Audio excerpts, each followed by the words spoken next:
everyone. In this tutorial I'm going to be showing you how to make this beautiful ribbed infinity scarf. Now this one is being done using Paintbox Chunky and this colour is called Pistachio, and then I have used their champagne white for the little border. Now obviously the edging is completely optional and I will talk you through that at the end. But if this is your first time visiting my channel, then please do hit that subscribe button now to stay up to date with all of my weekly tutorials.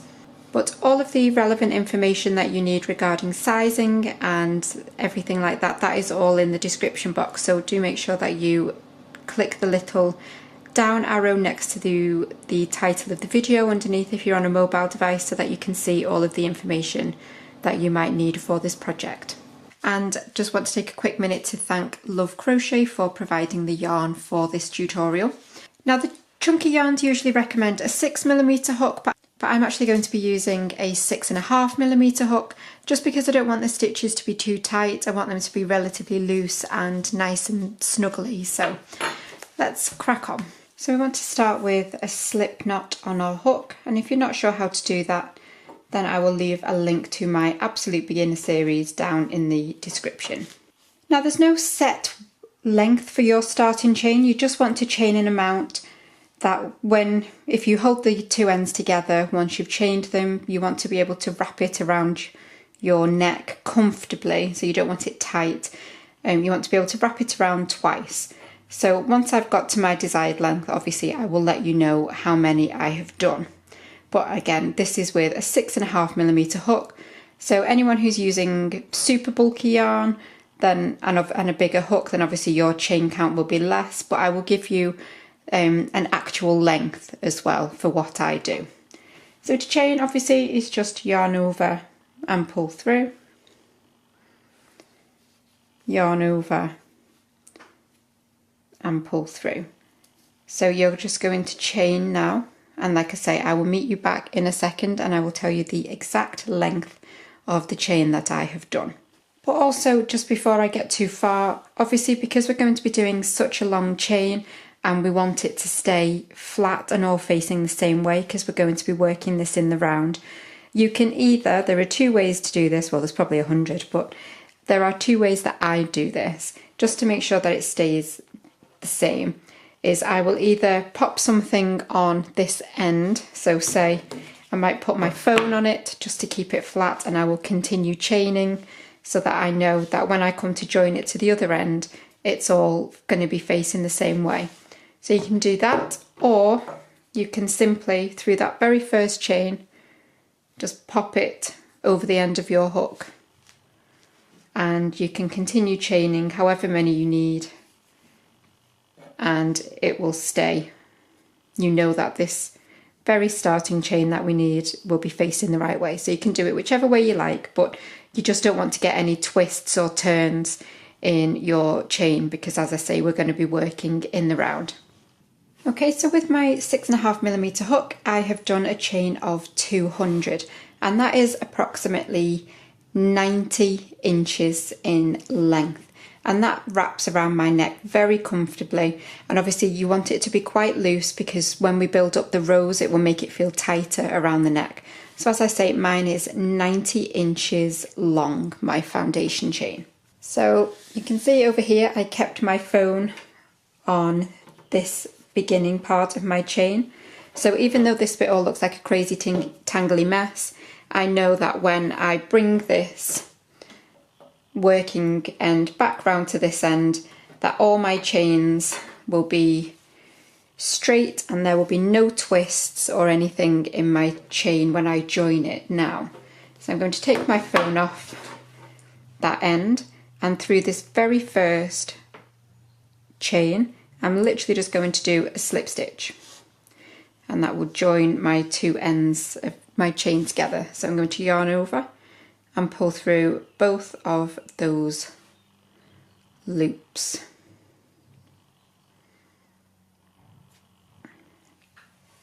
Okay, so that is my giant loop for my scarf. Obviously you can make it much longer if you want to as well, if you want it to wrap around a few more times. I'm just going to move my tail end over to that side just so that it's out of my way. And you can see how we're looking here now. So we've got this very first stitch that we've slip stitched into. So at this point we want to chain 1, and that's not going to count as a stitch, that is just to move us up to the height that I need. And then we're going to start in the next stitch along. So we slip stitched into this first stitch and have chained up 1, but now we are going to work into the next stitch. So you want to yarn over, because we're going to be doing half treble crochets all the way around. Remember, that's UK half treble, in the US half double crochet. So yarn over and go into the next chain, yarn over and pull up. You'll have 3 loops on your hook, yarn over, and you're going to pull through all 3 of those loops. And at this point I'm going to use a stitch marker. Because we're working in the round, it just makes it much easier to know which stitch we want when we get back round. So I'm going to pop a little stitch marker in there.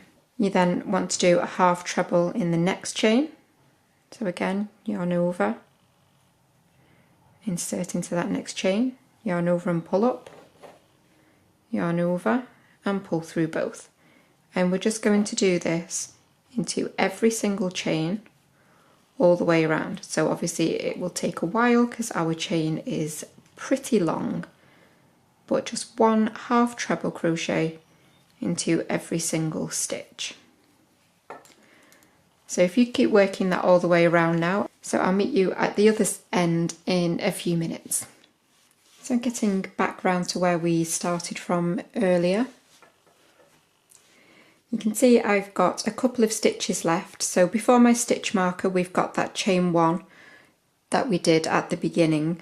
So we're going to ignore that and the stitch that it comes up from. So I've got two stitches left to work into, and then I'm going to ignore the stitch where that chain 1 comes from.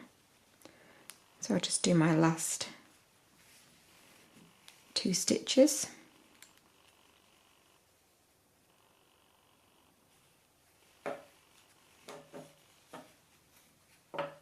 And then I'm going to remove that stitch marker,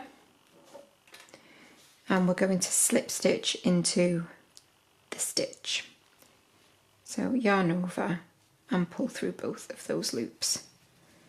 So that is how you should be looking. It will probably be quite curly just like mine, but don't worry. We are now going to move on to the next row, and obviously this next row is where we are going to start the ribbing.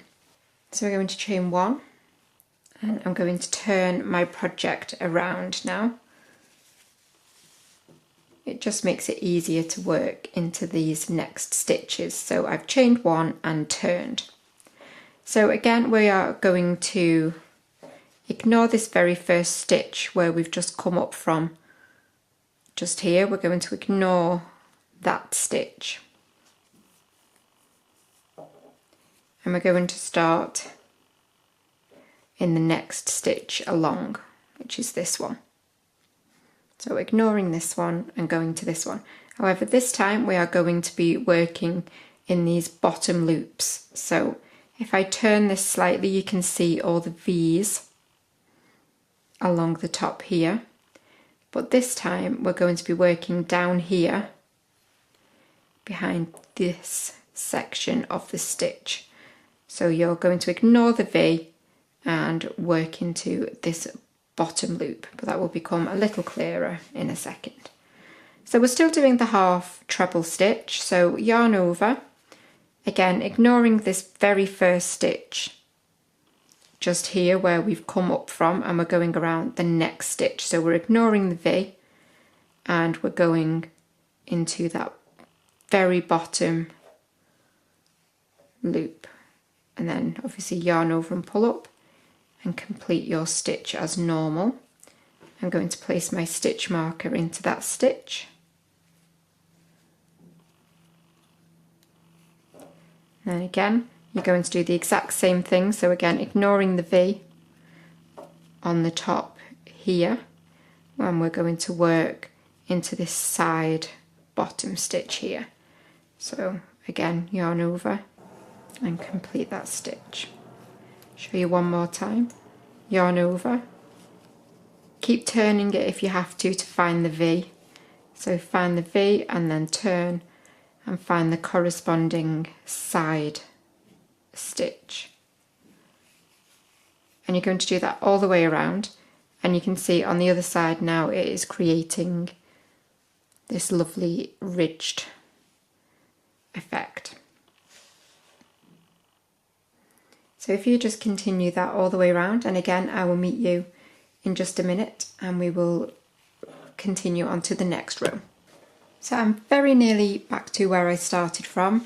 The V here, so I've got what looks like 3 stitches here, but obviously we're not working into that one that we came out from earlier on. So I've got this stitch here, and then this V here I've actually worked into the side of that one already. So I do only have 1 stitch left to work into the side of, which is this one here. And again, join with a slip stitch through the whole of the stitch. And that has completed that round. So obviously from this side, it just doesn't really look like very much, but when you turn it over, you can see we're starting to build up that lovely ribbed texture.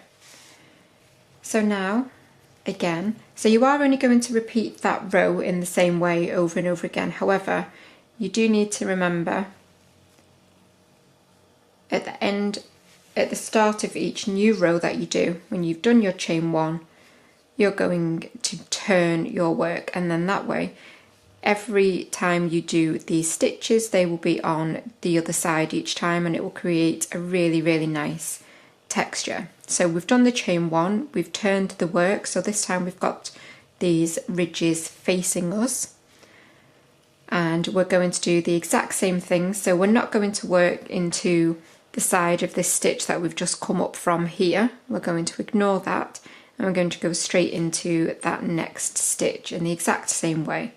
So yarn over, skip this very first bit and go into the side of the next stitch. And again, in the side. So exactly the same as the last row, because you are just going to repeat that row over and over again. But as I say, remember to, when you do your chain 1, you're going to turn every time. So that way you get the ridges on each side, which will create that really nice ribbed texture. So you're going to do that all the way around once more. I will meet you one final time to show you, just to firm up your placement of that final stitch, and then I will leave you to complete the rest of the width of your scarf, and then you can meet me back for the optional border as well. So once again, I've completed my final stitch just here, and I'm ready to skip that chain 1 that we did and work a slip stitch into the whole of the top of that very first stitch. And you're just going to continue that now all the way around until your project is as wide as you want it to be. Obviously I will give you the width of mine in just a minute because I'm undecided just how big I want this to be, but I will give you the dimensions for mine when I've completed it, and then I will show you, as I say, the optional border that you can pop on at the end. So I've just closed off my final round with the slip stitch, so I'm just going to do my chain 1. I'm just going to snip off, leaving about a roughly 6-inch tail, and then tighten that up. So if I just lay this out flat, I'm not going to stretch it, because obviously if I stretch it, it will be wider. I'm just going to have it in its natural state. And it measures approximately 5 inches. You can see there it's approximately 5 inches in width. Now obviously you can make it wider or narrower, it's completely up to you. That is just the width that I have gone for, and that has used near enough 2 balls of that Paintbox Chunky. So now I'm just going to very quickly weave in all of my ends. Obviously if you're not sure on how you weave in your ends, then I will leave the detailed description video down below as well. Okay, so I've got all of my ends sewn in now, and you can see that amazing ribbed texture that you get on both sides.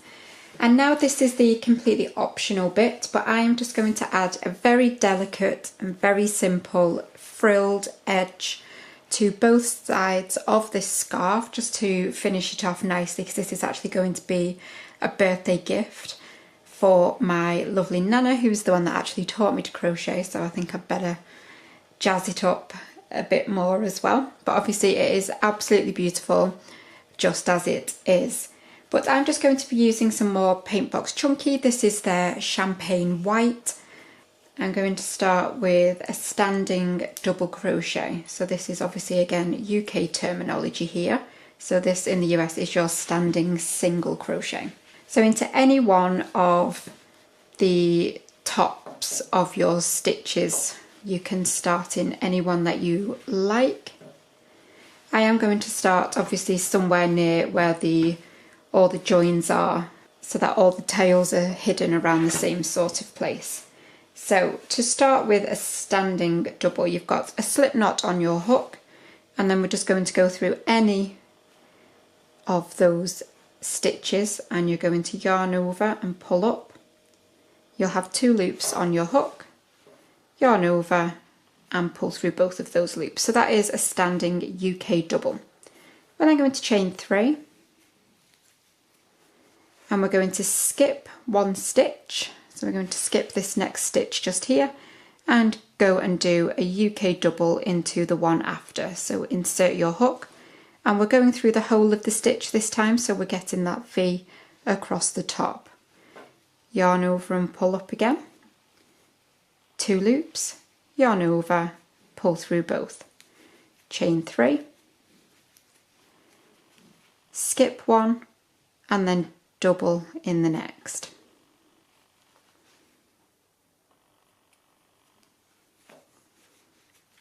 Do that one more time. So chain 3,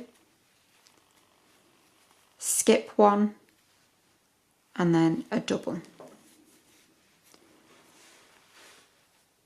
So we're going to work that all the way around just to give a little delicate detail, and I will meet you to finish off in just a moment on this side, and we'll go from there. So I'm now back round. I've done my final chain 3. I'm going to skip 1, and to finish off we are going to slip stitch just into the top of that standing double crochet that we did right at the beginning. So slip stitch into there, and then chain 1, snip off,